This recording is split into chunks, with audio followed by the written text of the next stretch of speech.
Viewers எல்லாத்துக்கும் வணக்கம். ஒரு முக்கியமான செய்தி பற்றி தான் உங்கள்கிட்ட பேசலாம் அப்படின்னு இருக்கிறேன்.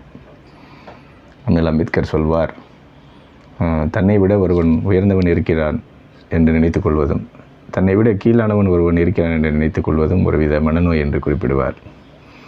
அப்படிப்பட்ட மனநோடிகள் நிறைந்திருக்கக்கூடிய பூமியில் வாழ்கிறோம். ஏனென்றால் அவர்களுக்கு ஒரு தரப்படுத்தப்பட்ட சமத்துவமின்மை தேவைப்படுகிறது. அதாவது அப்கிரேடட் இன்இக்வாலிட்டி. நம்முடைய ஒட்டுமொத்த கல்வியும் இதற்கு எதிராக இருக்கிறது. சாதியை ஒழிக்க வேண்டும், சமூக நீதியை மலரச் செய்ய வேண்டும், சாதி மனித குலத்துக்கு விரோதமானது என்றெல்லாம் பாடப்புத்தகத்தை அச்சிட்டு எல்லோருக்கும் கொடுக்கிறோம். ஆனால் சாதிய மனநிலையிலிருந்து வெளிவந்திருக்கிறார்களா என்றால் அந்த சாதி கரைப்பு என்பது மெல்ல மெல்ல தான் நடந்து வருகிறது. ஆனால் இன்றைக்கு இளைய சமுதாயத்தைச் சேர்ந்த இளைஞர்கள், இளைய சமூகத்தைச் சேர்ந்த இளைஞர்கள் பலரும் சாதிக்கு எதிரான மனநிலையில் மெல்ல மெல்ல திரண்டு வருவது ஒரு ஆரோக்கியமான சூழல்.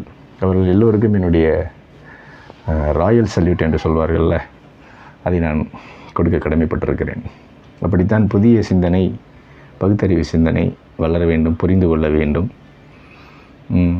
தீண்டாமை கொடுமை எவ்வளவு கொடுமையானது என்பதை அதை பல தலைமுறைகளாக அனுபவித்தவர்களுக்கு தான் தெரியும். கூட்டமாக எல்லோரும் இருக்கிறாங்க.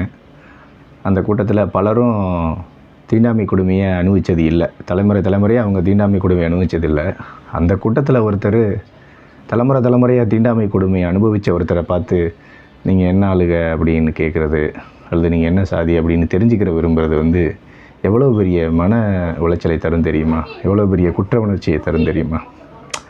அதெல்லாம் வாயால் சொல்ல முடியாது. அவ்வளவு குற்ற உணர்ச்சியும் மன தாங்களும் ஏற்படும். இப்படி நம்மளை கேட்டுட்டாங்களே அப்படின்னு அந்த உணர்ச்சியை